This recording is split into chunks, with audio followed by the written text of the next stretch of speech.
Right. ఇక్కడ దేవాదుల మొన్న మాజీ ఇరిగేషన్ శాఖ మంత్రి హరీష్ రావు గారు అక్కడికి పోయిండ్రు. దేవాదుల దేవన్నపేట పంప్ హౌస్, దేవాదుల ప్రాజెక్టులోని దేవన్నపేట పంప్ హౌస్ దగ్గరికి పోయిండ్రు. పోయినాక 2 రోజులకు దిగొచ్చి కొన్ని పంపు మోటార్లు ఆన్ చేసిండ్రు. గోదావరిలో నీళ్లు ప్రవహిస్తున్నప్పటికి కూడా అసలు ఆ నీళ్ళని ఎత్తిపోయకుండా వరంగల్ ప్రాంతాన్ని ఎండబెట్టే కుట్ర చేసిండు రేవంత్ రెడ్డి.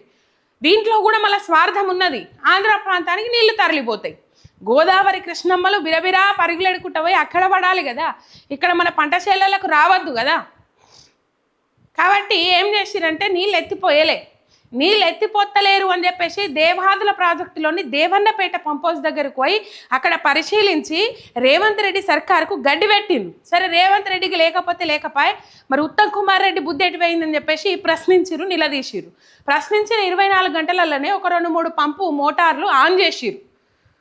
ఇప్పుడు మొత్తం నడిపిస్తామని చెప్పినప్పటికి కూడా ఇగో దేవాదుల మాట గోదాట్లోకి నీటి మూటలుగా మిగిలిన ముఖ్యమంత్రి హామీలు, పంపులన్నీ నడిపిస్తామని గత నెలలో చెప్పిన రేవంత్ 10 మోటార్లకు మళ్ళీ మాజీ మంత్రి హరీష్ రావు గారు పోయి వచ్చిన తర్వాత రేవంత్ రెడ్డి కూడా పోయి అక్కడ పరిశీలన చేసి వచ్చిండ్రు. పరిశీలన చేసి ఇవన్నీ నడిపిస్తాము, ఏ ఒక్క మోటార్ను కూడా ఆపము అని చెప్పారు. మరి చెప్పినప్పుడు నడిపియాలి కదా. ఇప్పుడు ఆ మాటలన్నీ గోదాట్లోకి పోయినాయి అన్నట్టు. ఇక్కడ మోటార్లు నడిపిస్తా ఆయనతో చంద్రబాబు నాయుడు నడిపిస్తావు, అట్లెట్లా నడిపిస్తావు, మాకు అద్దాలు ఇల్లు మొత్తం తెలంగాణ ప్రాంతానికి మంచి చేయాలని చూస్తున్నావు, అందుకేనా నిన్ను ముఖ్యమంత్రిని చేసింది, నేను ఇంత కట్టపడి నేను ముఖ్యమంత్రిని కావడానికి కూడా అంత కట్టపడలే, నిన్ను ముఖ్యమంత్రిని చేయడానికి అంత కట్టపడ్డా, భయం లేదా అని చెప్పేసి భయపెట్టినా బెదిరించినా దిక్కు లేదని అనుకొని రేవంత్ రెడ్డి ఆ మోటార్లను అన్నింటినీ ఆఫ్ చేసిండు. నీటి మూటలుగా మిగిలిన ముఖ్యమంత్రి హామీలు, పంపులన్నీ నడిపిస్తామని గత నెలలో చెప్పిన రేవంత్ 10 మోటార్లకు గాను ఇప్పటికీ నడుస్తున్నవి 4. సమ్మక్క బరాజ్ నుంచి 5,000 క్యూసెక్కులు దిగువకు పోతే ఎందుకు పోవు, నడిపియకపోతే ఓకపోతే ఏం చేస్తాయి. దేవాదుల పంప్ హౌజులన్నీ నడుపుతాం, ఇది వరంగల్ పర్యటన సందర్భంగా గత నెలలో రేవంత్ చేసిన ప్రకటన. కానీ ప్రస్తుతం 10లో కేవలం 4 పంపులు మాత్రం నడుస్తున్నాయి, మిగతావి మొదలయ్యే సూచనలు కనిపిస్తలేవు. ఫలితంగా ఒకవైపు సాగునీరు అందక పొలాలు ఎండుతున్నాయని రైతులు ఆందోళనకు దిగుతుంటే మరోవైపు సమ్మక్క బరాజ్ నుంచి నీళ్లు దిగువకు వృధా పోతా ఉన్నాయి. రైతన్నలందరూ ఆవేదన వ్యక్తం చేస్తూ ఉన్నారు. ఆ ఆవేదన రేవంత్ రెడ్డికి పట్టది. ఎందుకంటే రైతులంటే పాయరం లేదని ముందుగానే చెప్పిండు ఆయనే. ఇప్పుడు రైతులకు రైతు భరోసా పైసలు ఇవ్వబడుతుందనే జెడ్పీటీసీ ఎంపీటీసీ ఎన్నికలకు పోకుండా ఒక ఇంటర్నల్ సర్వేలు చేయించుకుంటా ఉన్నారు. గ్రేటర్ ఎన్నికలకు పోతే ఎట్లుంటుంది అని చెప్పేసి ఆ గ్రేటర్ ఎన్నికలలో కూడా లాగి పెట్టి చెంప మీద కొట్టినట్టు 300 డివిజన్లలో 200 డివిజన్లలో కాంగ్రెస్ పార్టీకి వ్యతిరేకత ఉన్నది అని చెప్పేసి అక్కడ రిజల్ట్ వచ్చినాయి. రైతులంటే ప్రేమ ఎక్కడిది, రైతులంటే పాయిరం ఎక్కడిది.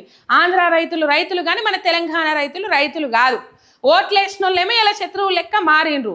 పాపము బాబు గారి కోసమేమో వాళ్ళు ప్రియమైపోయినరు. సమ్మక్క బరాజ్ నుంచి నీళ్లు వృధాగా పోతా ఉన్నాయి. ఒకవైపు రైతులు ఆగమైతా ఉన్నారు. సాయి సంసారి లచ్చి దొంగ ముచ్చట్లన్నీ చెప్తారు, నడుపుతాము అండి. ఒకవైపు ఇంకేమంటారు, ఏమన్నా మాకు సూచనలు చేయండి, మాకు మైనస్లు ఉంటే చెప్పండి, మేము మంచిగా చేస్తాము, అట్లా చేస్తాము, ఇట్లా చేస్తాము, అన్ని చిలక పలుకులు పలుకుతాడు. వీళ్ళందరూ ఒకటే బ్యాచ్ కదా.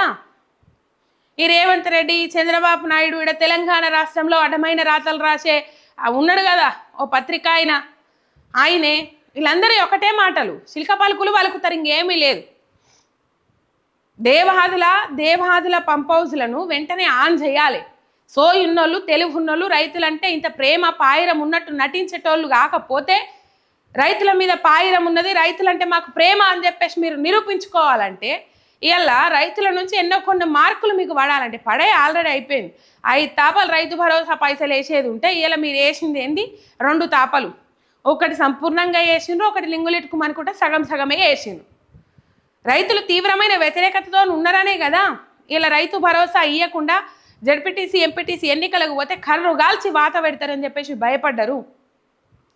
ఇగో ఇది దేవాదుల పంప్ హౌజ్కు సంబంధించి.